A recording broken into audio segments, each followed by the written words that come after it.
y abren su Biblia, 2 Corintios capítulo 12. Estamos ya casi terminando esta serie a través del libro de 2 Corintios. Solo nos queda el capítulo 12 y 13 para terminar.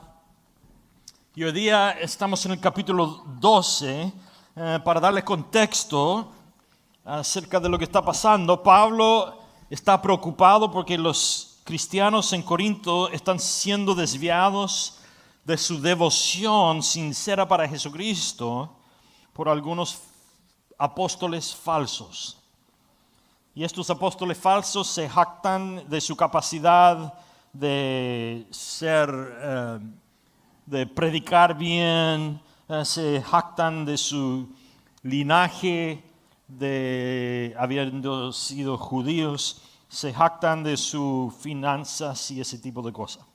Y Pablo le está diciendo a los cristianos en Corinto que no les sigan, sino que demuestren fuerza de Cristo al entregarse a sus debilidades. Eso lo vimos la semana pasada. Si no estuvieron con nosotros, pueden ir a gfnorte.org, marque sobre Watch, y puede bajar las notas del sermón de la semana pasada y también el video y ver ese sermón. Le va a ayudar a entender más lo que estamos hablando hoy día.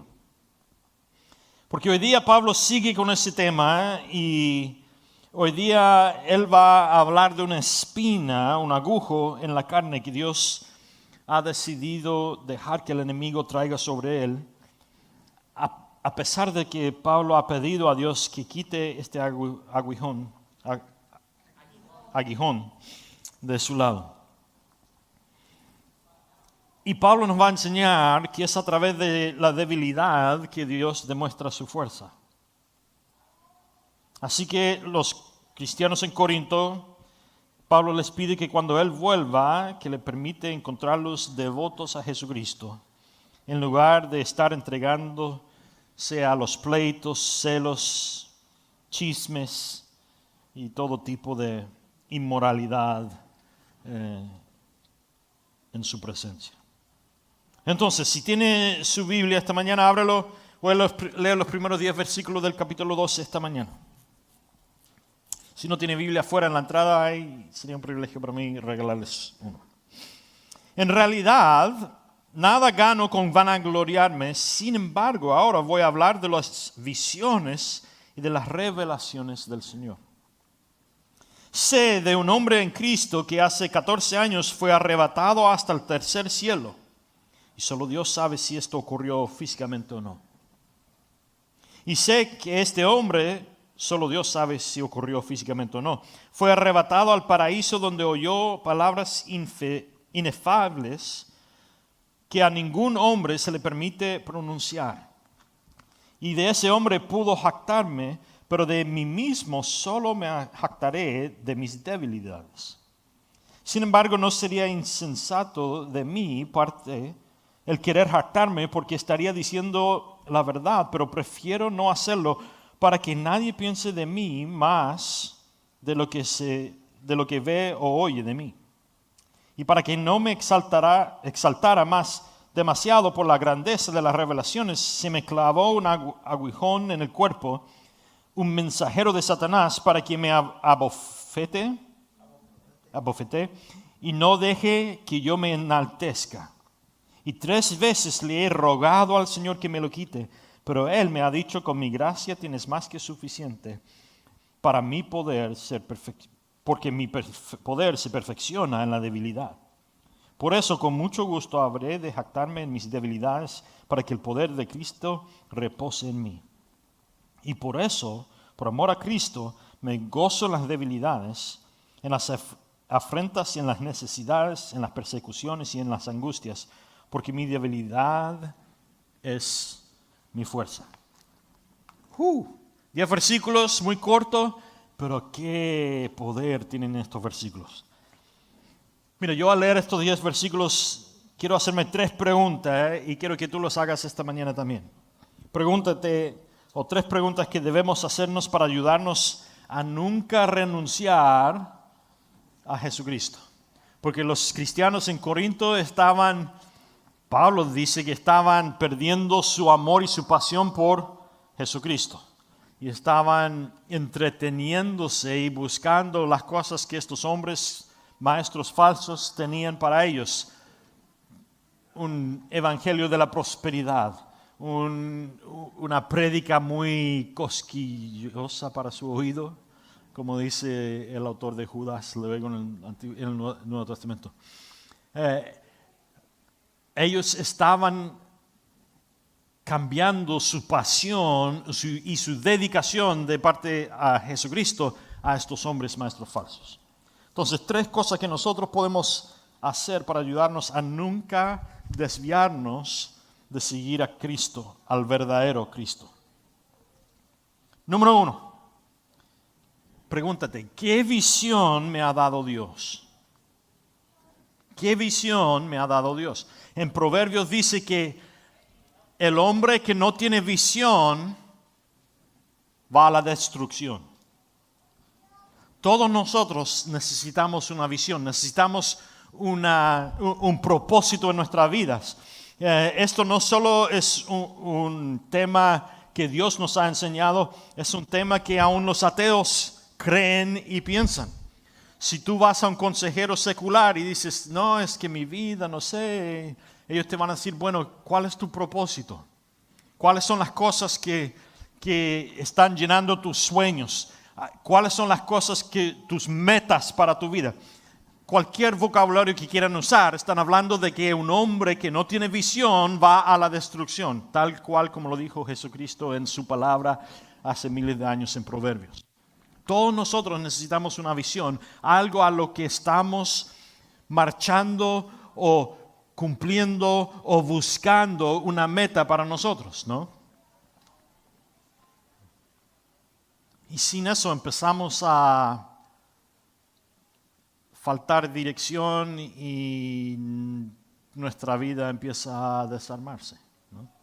Si tú te levantas para ir al trabajo, para ganar un cheque, para poder pagar las cuentas, para dormir y levantarte otra vez para lo mismo, se te va a entrar la depresión. Eso no es bueno, no llena el corazón del humano. Todos necesitamos algo, ¿no? Es por eso que hay dichos tan populares como tú vas al trabajo, ¿cómo fue tu semana, fin de semana? Muy bien. Sí, ok. Solo estoy esperando que llegue el viernes para poder vivir mi vida otra vez, ¿no? Y qué lamentable es vivir una vida que estás viviendo para el viernes, para el próximo viernes. Para trabajar 5 días a la semana para poder vivir 2 días de la semana. Eso no es una vida, eso es una sobrevivencia. Pero Cristo no vino solo para darnos vida eterna, vino para darnos vida abundante, es lo que dijo. Entonces pregúntate, ¿qué o cuál es la visión que Dios me ha dado? Dios le dio a Pablo una visión del cielo. Literalmente Pablo habla y como él no quiere vanagloriarse, ni siquiera dice que yo fui al cielo, pero está hablando de sí mismo, y eso lo sabemos más si sigues leyendo el capítulo luego. Pablo dice que hace 14 años Dios me dio una visión del cielo. Ahora, tengo que aclarar algunas cosas aquí, porque ahora mismo en nuestro campus en Cinco Ranch, Jim, nuestro pastor, el pastor de Grace Fellowship, está predicando que Dios realmente llevó a Pablo al cielo. Y nosotros tenemos persuasiones diferentes. Porque en Hebreos dice que Dios ha asignado para el hombre morir una vez y después viene el juicio. Entonces, interpretando Escritura, la palabra de Dios, usando la palabra de Dios, yo diría que Dios no llevó a Pablo al cielo, sino que le dio una visión del cielo. Abrió sus ojos para ver las cosas que están pasando en el cielo. Pero aparte, realmente no importa si fue físicamente o no. Si tienes la persuasión de que Dios lo llevó físicamente al cielo, como Jim está predicando ahora, o como yo piensas que Dios le dio una visión, realmente eso no es importante. Lo importante es que Pablo vio algo de lo que está pasando en el cielo. ¿Ok? Para mí es una persuasión importante porque yo nunca quiero predicar algo que contradiga algo que dice en la Biblia. Entonces, como Hebreos dice que es asignado para el hombre morir una vez, y de ahí viene el juicio, yo diría que Pablo no ha ido al cielo, sino que tiene una visión. Pero no importa. Lo que sí sabemos es que Pablo dice que tuvo una visión del cielo y que fue arrebatado, y la palabra ahí en el griego es harpazo, que literalmente es la misma palabra usada en Apocalipsis cuando Juan dice que cuando vuelva Cristo seremos todos arrebatados al cielo, ¿no? Con Cristo. Es la palabra que se usa para describir el arrebatamiento también en 1 Tesalonicenses capítulo 4. Pablo tuvo una experiencia, sea un sueño, una visión, donde fue llevado, arrebatado al cielo. Y Pablo usa el término el tercer cielo. Y esto mucha gente y teólogos han discutido de qué se trata esto. La realidad es que no sabemos de qué se trata. Puede ser que los filósofos en ese día, en el primer siglo, ellos hablaban de 3 cielos. El cielo donde vuelan las aves, que todos nosotros vemos con nuestros ojos. De ahí ellos los griegos hablaban de un segundo cielo donde están los planetas y estrellas, ¿no? Entonces ellos lo llamaban a eso cielo también. Y de ahí los griegos creían en un tercer cielo que era un lugar donde vivían los dioses. Y puede ser que esa es la razón por la cual Pablo habla con este vocabulario que fue llevado al tercer cielo, para que los creyentes y también los que estaban en la iglesia que aún no han creído en Jesucristo sabían que él estaba hablando de donde vivía Dios. Eso puede ser. También puede ser que Pablo, entendiendo lo que había dicho Cristo habla de que cuando nosotros muramos vamos al paraíso, que también usa Pablo ese término intercambiable con el cielo en este pasaje que acabamos de leer. Pero Cristo ha hablado del paraíso donde van los que han muerto, los que han muerto antes de que vuelva Cristo. Y sabemos luego en Apocalipsis, también en el primer siglo, que Cristo cuando profetiza dice que Dios está en el cielo, que cuando Cristo vuelva, pasaremos el milenio aquí, eso lo dice en Apocalipsis, y que Dios creará un cielo nuevo y una tierra nueva. Entonces puede ser que exista ahora el paraíso, después viene el cielo, después viene el cielo nuevo, puede ser, por eso dice el tercer cielo. La realidad es que Pablo no explica lo que está diciendo. Y como no lo explica, probablemente no es de suprema importancia para nosotros. Lo que sí sabemos es que tuvo una visión del cielo donde habita Dios. Y en esa visión Dios le demostró algunas cosas que nosotros no somos privilegiados a saber. Porque Pablo dice, cuando tuve una visión hace 14 años del cielo y fue llevado al cielo, vi algunas cosas que no se me ha sido permitido comunicar. Pero yo no quiero hablar de eso, dice Pablo. Yo quiero hablar de mi debilidad. Y lo importante aquí es entender que hay maestros falsos en Corinto que están tratando de seducir a los cristianos para que les sigan a ellos. No han ido a Corinto y han empezado su propia iglesia, no, sino que fueron a Corinto, fueron a la iglesia que había empezado Pablo, y es ahí donde van a ellos y dicen, aquí hay una congregación completa, en vez de nosotros empezar a evangelizar con nuestro propio evangelio, vamos a ir a buscar la iglesia que Pablo ha edificado y vamos a tratar de seducirles a ellos para que nos sigan a nosotros en vez de seguirle a Pablo. Y eso aún pasa hoy día, ¿no? Nosotros estamos a punto de entrar en nuestro edificio nuevo en un par de meses. Y en mis oraciones y ojalá en tus oraciones también, entendamos que Dios nos ha dado ese edificio más grande porque Él quiere que nosotros introduzcamos a gente que no conozcan a Cristo a entregar su vida a Cristo, a la señoría de Cristo, y para llenar esos asientos con gente que no han conocido a Cristo. No es nuestro deseo ir a ese edificio más grande y buscar a cristianos de otras iglesias y atraerlos a nuestra iglesia. Porque no estamos construyendo nuestro reino.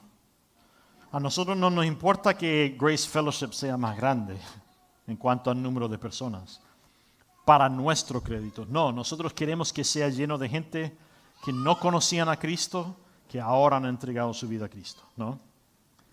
Entonces, aquí lo mismo. Pablo dice, yo no soy como estos otros maestros que están tratando de seducirles, hablando de qué tan buenos y bendecidos son con sus finanzas, qué tan buenos pastores predican y ese tipo de cosas, cuántos libros han vendido y ese tipo de cosas. No. Pablo le dice, yo voy a vanagloriarme en mi debilidad. Yo he visto el cielo, pero no voy a hablar de eso. Podría hablarle de todo eso para tratar de seducirles y demostrar qué tan bendecido y qué tan más fuerte es mi relación con Cristo. No, yo no voy a hablar de eso, yo voy a hablar de mi debilidad. Porque es en mi debilidad donde Dios demuestra su fuerza. Y eso es contra la intuición humana. No hay político que se levanta. Mira, a fines de los 4 años, cuando Trump tiene que salir de la presidencia, no van a haber candidatos que van a llegar y decirles, pues yo no soy tan rico como Trump. Y yo no sé hacer negocio tanto como Trump. Y la realidad es que nunca he manejado un país, ¿no? Ningún político se va a parar y empezar a hablar de su debilidad, ¿no? ¿Qué hacen los políticos? Hablan de la debilidad del otro, ¿no? Pero yo cuando era niño aprendí muy rápidamente. Cuando estás apuntando a otro con un dedo, hay 3 dedos que están apuntándote hacia ti también, ¿no? Cuidado. No, mira lo que puse en su nota. Pablo ha tenido al menos 7 visiones a través de su ministerio. 7 visiones. Pero Pablo no habla de estas 7 visiones, ni habla de la visión del cielo que tuvo, apenas lo menciona. Pero Pablo pudo haber hablado de sus visiones. Y ha tenido algunas visiones increíbles, Pablo.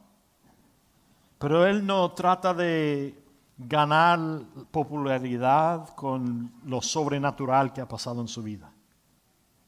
Mira qué interesante es eso. ¿Cuántos de nosotros conocemos gente que hacen ministerio y lo que más hacen es hablar de lo sobrenatural que ha pasado a través de ellos? ¿Por qué?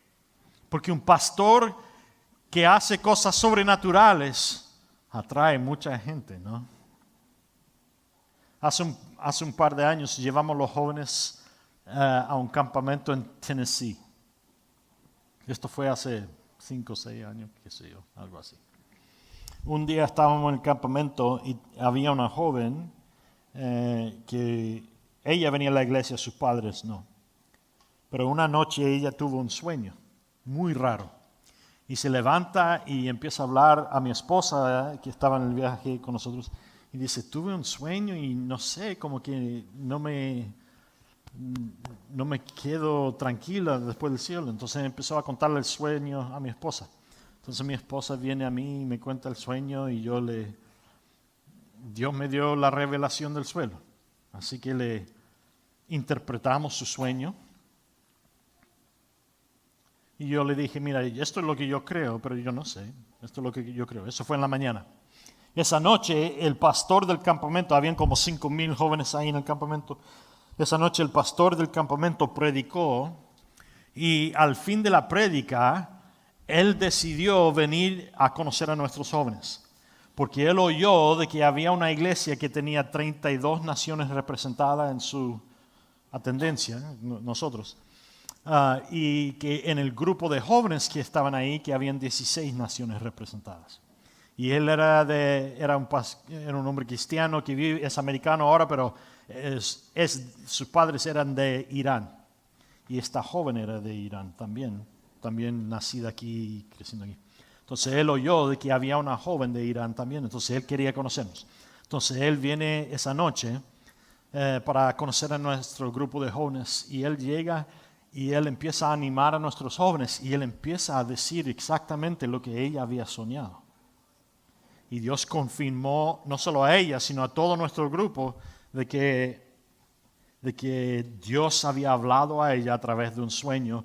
Yo había interpretado ese sueño y Dios lo confirmó con este pastor que no sabía nada de nosotros, ni estaba con nosotros. Y él viene y le dice a nuestros jóvenes lo que acabábamos de haber interpretado del sueño en la mañana. Fue algo muy espectacular y algo que empezó un movimiento de Dios en nuestros jóvenes.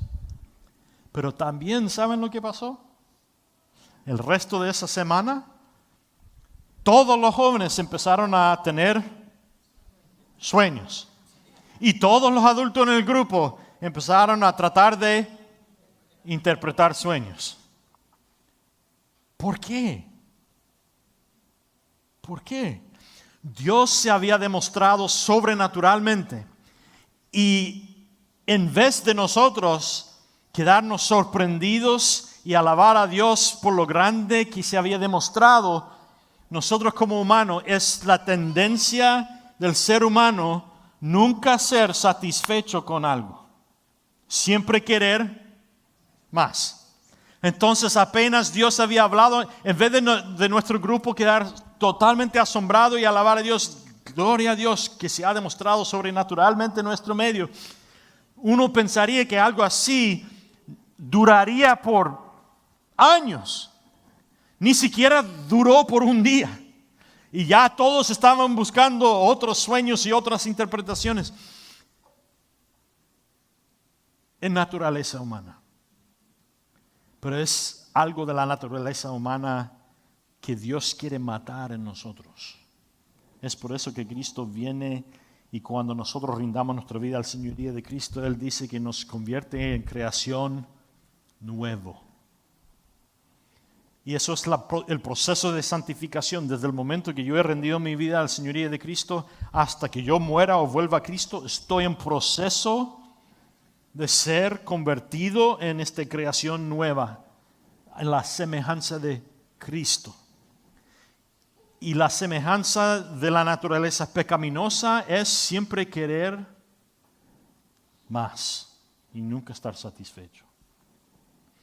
Y Dios dice, no, yo he muerto no solo para salvarlos, sino para darle vida abundante, para que en su vida aprendan y se conviertan en creación nueva y aprendan a estar satisfechos en quien yo soy, Dios, ¿no? Y aquí Pablo ha tenido 7 visiones en su ministerio, pero a los Corintios él no menciona los 7, solo menciona uno. Y dice, puedo hablar de esto, pero no voy a hablar de esto, sino que voy a hablar de mi debilidad. Observa que Pablo espera 14 años antes de compartir con alguien que él ha visto al cielo. ¿Has tenido una visión sobrenatural tú? ¿Qué fue lo primero que hiciste? Pues la naturaleza humana es compartirle con todo el mundo. Pero Pablo no. Él espera 14 años antes de eso. Pregúntate esta mañana, ¿qué visión te ha dado Dios? Y no tiene que ser algo sobrenatural. La mayoría de nosotros necesitamos visiones en cuanto a qué es lo que Dios quiere para mi vida hoy, ¿no? Yo he tenido visiones. Nosotros hemos tenido visiones. Dios nos dio una visión hace menos de un año a nuestra iglesia. Lo llamamos haciendo espacio para gracia, ¿no? Y Dios nos dio una visión en medio de de todo lo que estaba pasando. Apenas había terminado el COVID y Dios empieza a darnos a nosotros una visión de comprar un edificio nuevo para el norte, edificar un edificio nuevo en el campus de Cinco Ranch para alcanzar a más seres, almas para el reino de Cristo. Era un tiempo horrible para hacer eso, porque después del COVID la economía de nuestro país,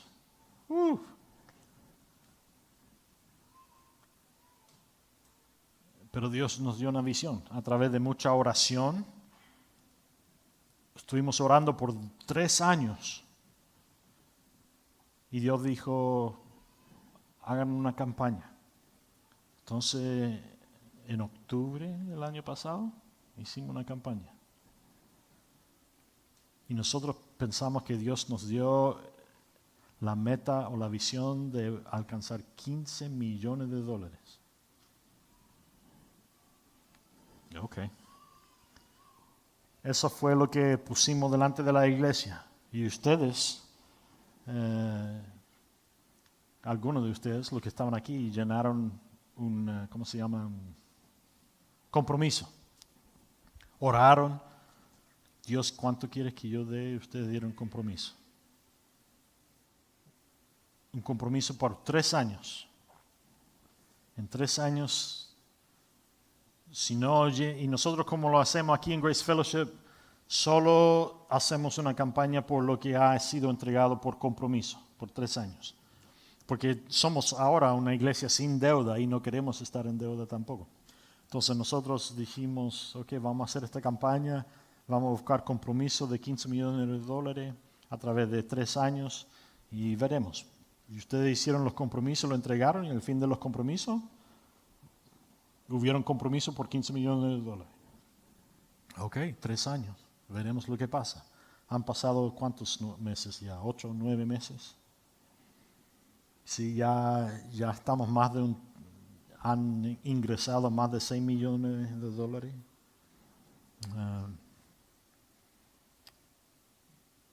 Hemos comprado el edificio para norte con efectivo.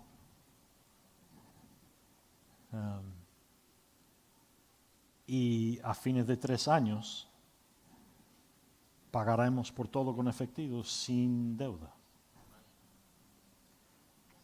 Eso es lo que es obrar con visión, ¿no?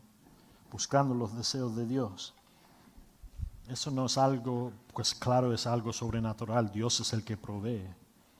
Pero para muchos de nosotros, individualmente también necesitamos visión, ¿no? Yo he tenido visiones de que iba a criar a mis hijos para que conocieran a Dios. Y esa visión, para que fueran hombres de Dios. Y esa visión manejó todo por los últimos 22 años. Manejó como yo fuera padre, como quien fuera madre. Manejó toda decisión que tuvimos para nuestros hijos. Decisiones grandes, tales como decisiones pequeñas, ¿no? No vas a salir con esos amigos porque no son buenos para ti. Ay, pero todo el mundo va, qué sé yo, va, tú llenas el espacio. Sí, pero tú no eres todo el mundo. Tú eres nuestro hijo. Estás representando a Cristo, entonces no vas a ir con ellos. Pero eso no es justo y bla, bla, bla, bla, bla. Sí, pero la vida no es justo. No sé quién te dijo eso. Te mintieron.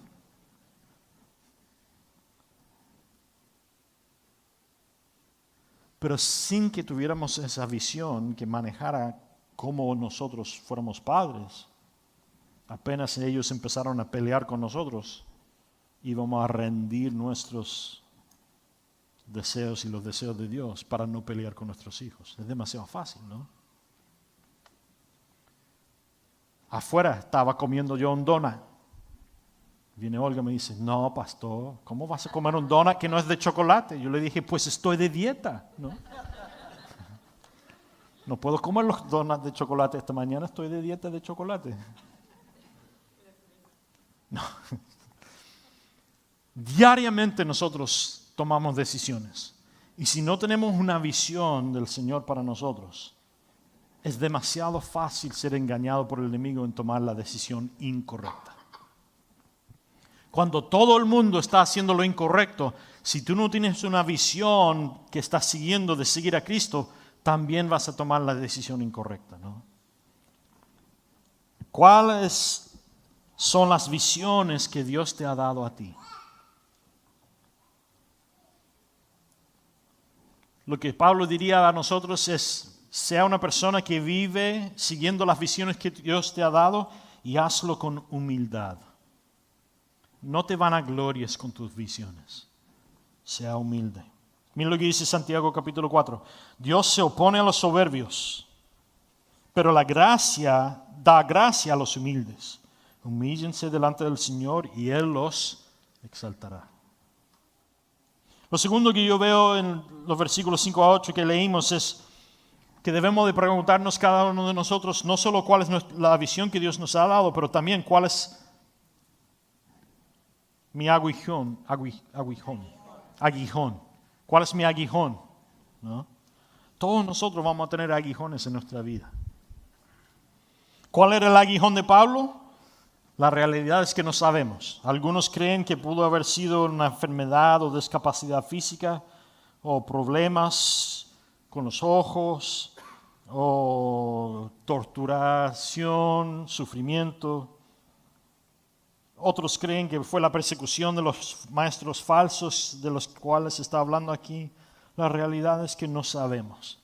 Pero mire lo que dice el teólogo Warren Wiersbe. No sabemos qué era la espina en la carne del Pablo, pero la palabra traducida como espina o aguijón significa una estaca afilada usada para torturar o empalar a alguien. Esto era una aflicción física de algún tipo que causó dolor y angustia a Pablo. Y algunos estudiosos de la Biblia creen que Pablo tenía una aflicción ocular, que se empezó a sufrir ceguera, así se dice, ¿no? No sabemos con certeza. Y eso es el propósito. Pablo menciona este aguijón, pero no importa lo que era. ¿Por qué? Porque Pablo declara que el origen de este aguijón fue causado por el enemigo. Que Satanás es el que trajo el aguijón. Quería robar, matar y destruir el ministerio de Pablo que Dios estaba haciendo a través de él. Pero Dios, interesantemente, Pablo aquí, en vez de hablar de la visión del cielo que tuvo o cualquier otra de las 7 visiones que él tuvo en su vida, no, él menciona uno, pero él quiere hablar de la debilidad que tiene.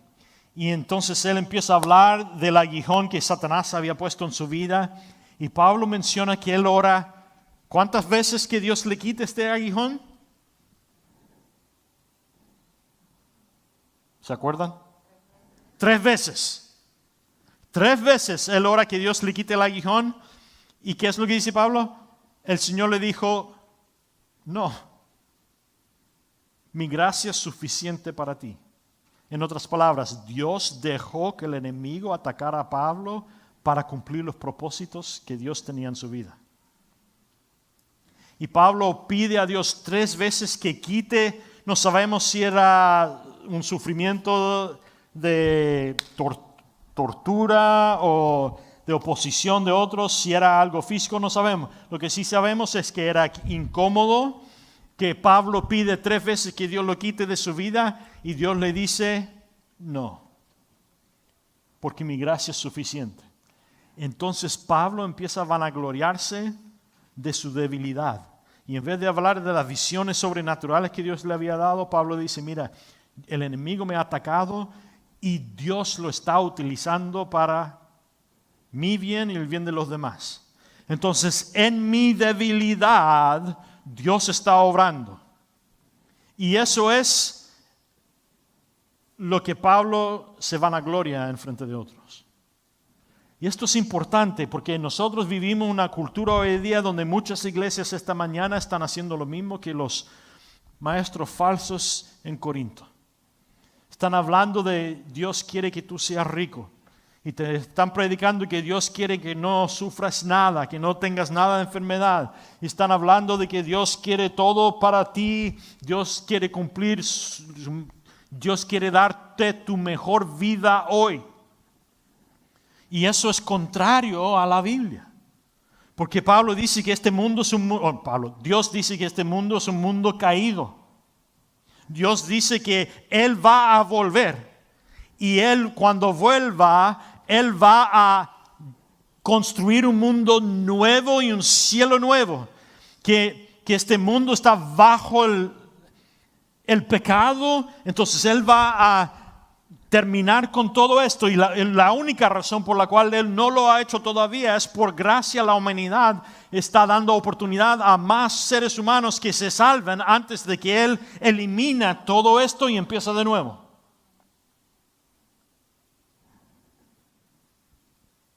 Y es en ese contexto que Dios dice que nosotros no somos, este no es nuestro hogar. Literalmente en 1 de Pedro dice que nosotros somos extranjeros en este mundo.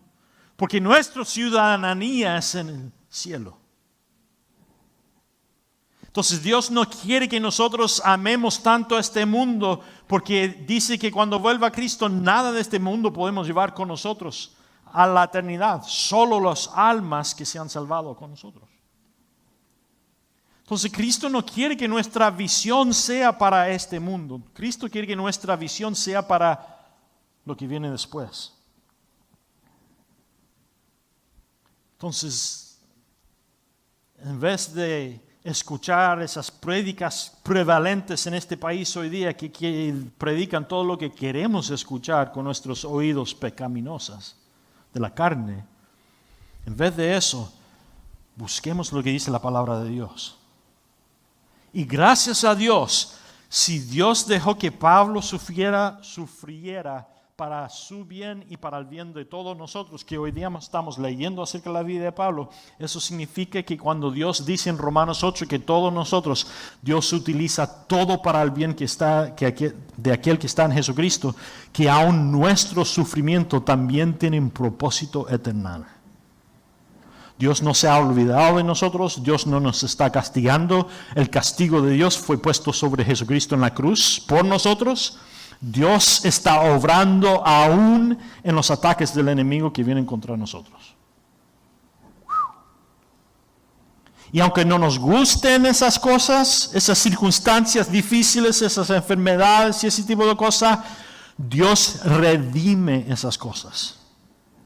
Y esas cosas que el enemigo intenta para matar, destruir y robar nuestra vida, Dios los va a redimir y utilizar para nuestra bendición y la bendición de los demás. Mira el ejemplo de Pablo. Wow.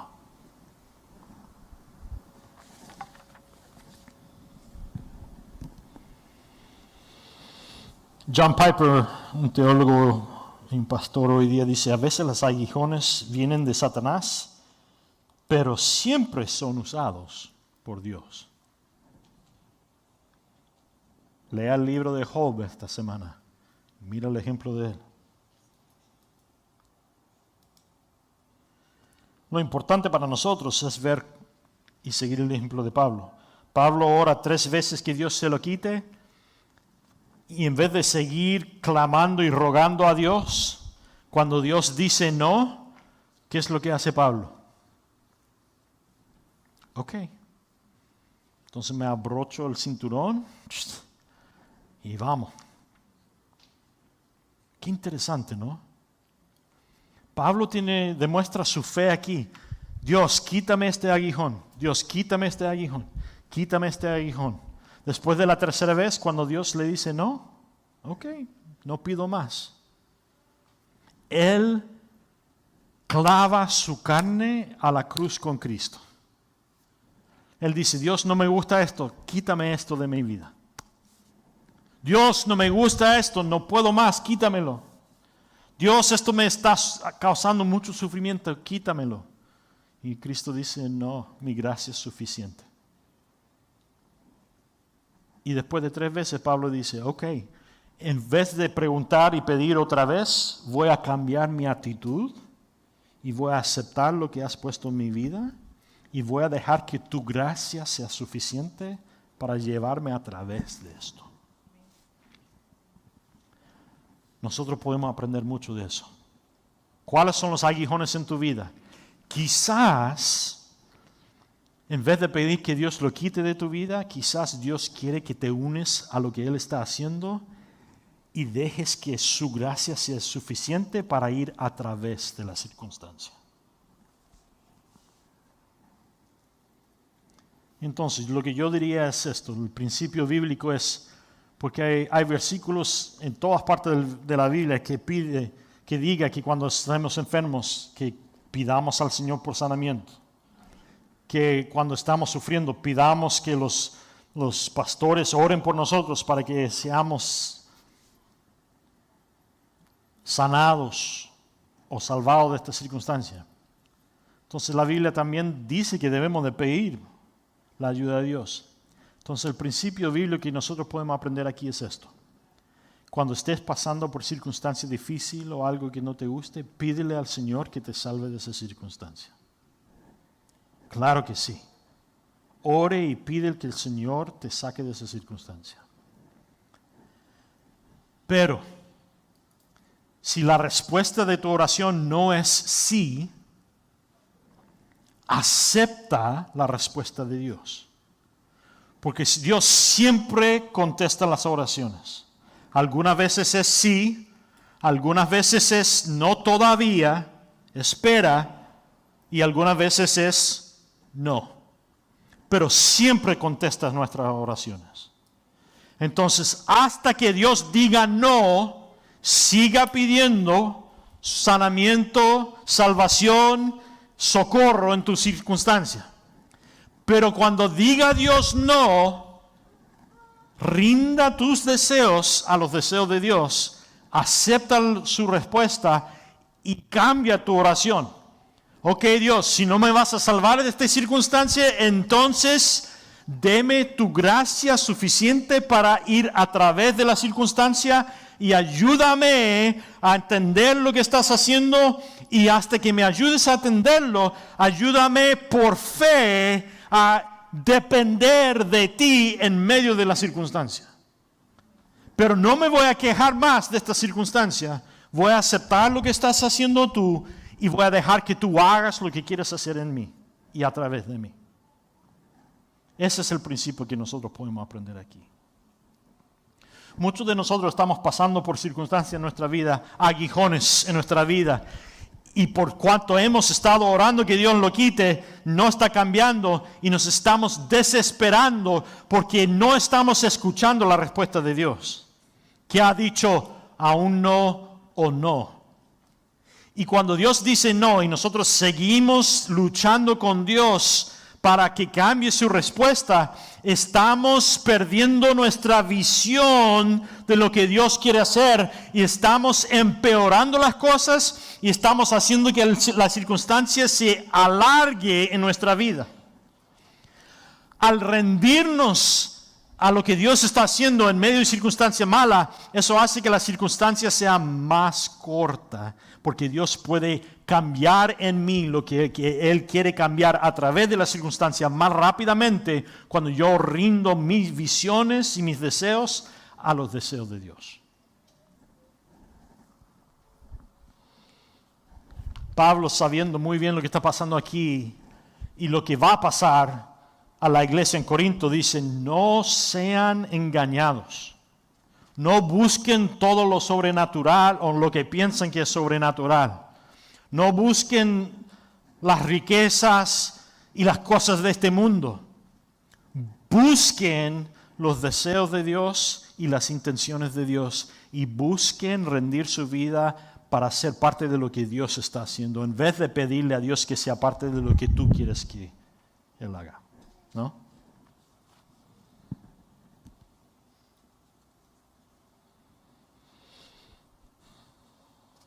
Interesantemente, en Mateo 26, Jesucristo está a punto de ser crucificado.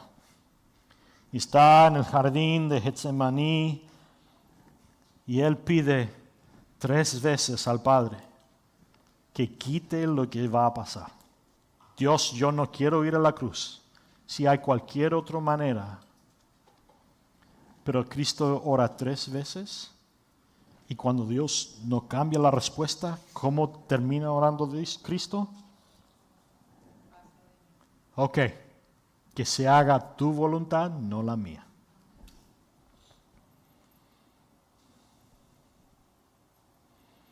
En Daniel capítulo 3, Sadrach, Mesach y Abednego rechazan alabar al ídolo del rey Nebucodonosor. Ay, trata de decirle eso. Y él los amenaza con la muerte. ¿Y qué es lo que hacen ellos? Ellos oran y declaran al rey, tú puedes hacer lo que quieres con nosotros, pero nosotros seguiremos la voluntad de nuestro Dios. Y Él nos salvará del fuego, si Él quiere. Pero aún si Él no quiere salvarnos del fuego, entonces aún así alabaremos a nuestro Dios, no a tu ídolo. Traducción, en su mejor voz de Arnold Schwarzenegger, dijeron, make my day. No, mátame, dale. Prefiero morir siguiendo los deseos de Dios que rendir mi vida a seguir un Dios falso. Eso solo podemos hacer cuando estamos claros en la visión de lo que Dios nos ha dado, ¿no? Hoy día orarías, Señor, confieso que no entiendo todo lo que mi aguijón está haciendo en mi vida, pero confío en ti. Te entrego mi aguijón y me entrego mi vida a ti. Por favor, usa mi aguijón para hacerme más como Cristo. Y úsala para mi bien y para tu gloria en la vida de los demás. Y la tercera cosa que yo veo en los versículos 8 y 10 es que debo preguntarme si elegiré el contentamiento y la plena dependencia de la gracia de Cristo en vez de comodidad en esta vida. Warren Wiersbe dice que Dios le pidió a Pablo, o le dio a Pablo un mensaje de gracia. La gracia es la provisión de Dios para cada necesidad cuando lo necesitamos en ese momento. Gracia suficiente y gracia fortalecedora. La fuerza que se reconoce como fuerza es en realidad debilidad. Pero la debilidad que se reconoce como debilidad en realidad es fuerza. Dios permite que nos debilitemos para que podamos recibir su fuerza. Dios no quitó la aflicción de Pablo y Pablo aprendió que su aguijón en la carne era un regalo de parte de Dios. Solo le quedaba una cosa para hacer: aceptar el regalo de Dios y permitir que Él cumpliera sus propósitos en él. Dios no le dio a Pablo ninguna explicación. En cambio, le hizo una promesa: basta mi gracia. Wow. No vivamos de explicaciones, nosotros vivimos de promesas. Y nuestros sentimientos cambian de un día para el otro, pero las promesas de Dios nunca cambian. La gracia de Dios debería permitirnos superar nuestras circunstancias y sentimientos y hacer que nuestras aflicciones nos ayuden a lograr un bien positivo. Dios quiere forjar nuestro carácter para que seamos más como nuestro Salvador Jesucristo. Y la gracia de Dios permitió a Pablo no solo aceptar su aflicción, sino también gloriarse en ella.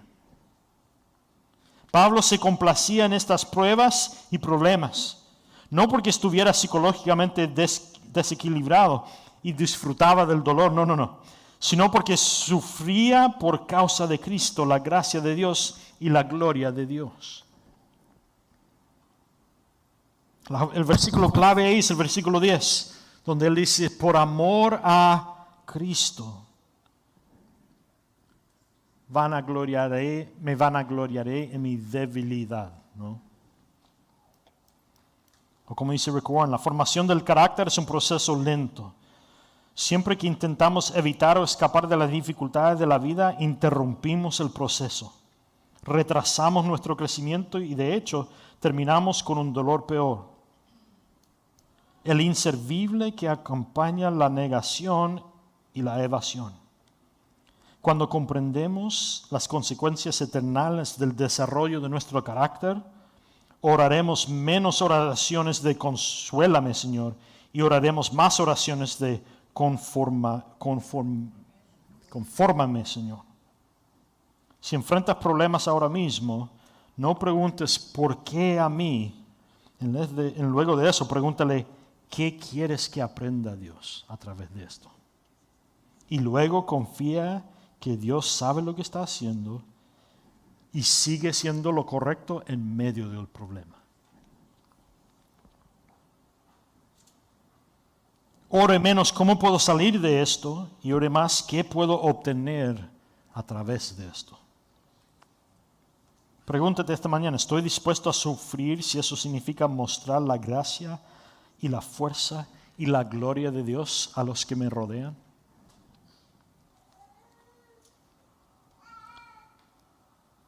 Dios no se deleita en tu dolor ni en tu sufrimiento, pero Dios considera la humildad más importante que la comodidad.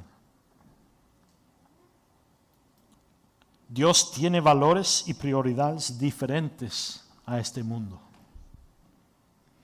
Lo interesante es que los 12 apóstoles, 11 discípulos y el apóstol Pablo, los 12, terminan entregando su vida por la señoría de Cristo. Todos terminan muriendo por causa de Cristo. ¿Por qué? Estos 11 hombres que cuando Cristo fue arrestado, huyeron. Después de que Cristo ha resucitado, ellos van a la muerte por Cristo, por el nombre de Cristo. Todos son martirizados por el nombre de Cristo. ¿Por qué? Porque después de que Cristo había resucitado y viene el Espíritu Santo y entra en ellos, ellos entienden que ellos no están viviendo por este mundo, están viviendo por el que viene después. Y ellos entendían que el sufrimiento que ellos experimentaban en este mundo, Dios lo utilizaba para alcanzar a más personas alrededor de ellos. Y cuando entendieron eso, ellos entendieron, Cristo sufrió por mí, yo puedo sufrir por mis hermanos, mis amigos, mis vecinos. Y si Cristo fue dispuesto a sufrir por mi salvación, yo también puedo sufrir por la salvación de los demás. Y eso significa que mi hermano, mi colega, mi amigo, cuando ellos me ven sufriendo y ven que no pierdo mi fe y esperanza, sino que dependo de la gracia de Dios y me ayuda en medio de la circunstancia difícil. Cuando ellos entran en circunstancias difíciles y la vida los deprime y pierden toda su esperanza, pero ven como yo no pierdo mi esperanza en medio del sufrimiento, ellos dicen, ¿qué es lo que tú tienes que yo no tengo?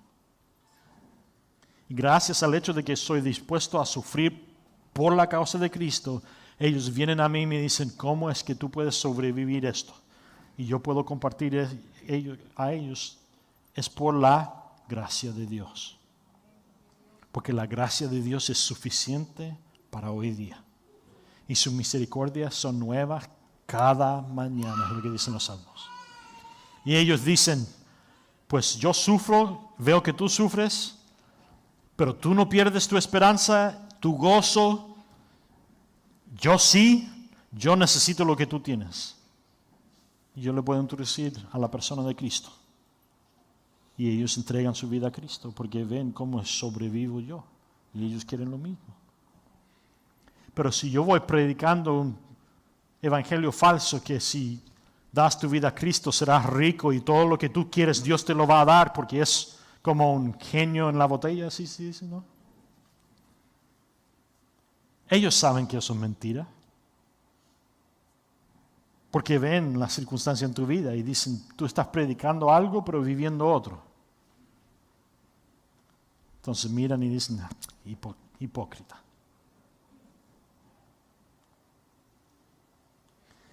Seamos gente que rindamos nuestra vida al señorío de Cristo, aun cuando no lo entendamos, para la gloria de Cristo y la salvación de los demás. Amén. Señor, nosotros queremos rendir nuestra vida a tu señoría.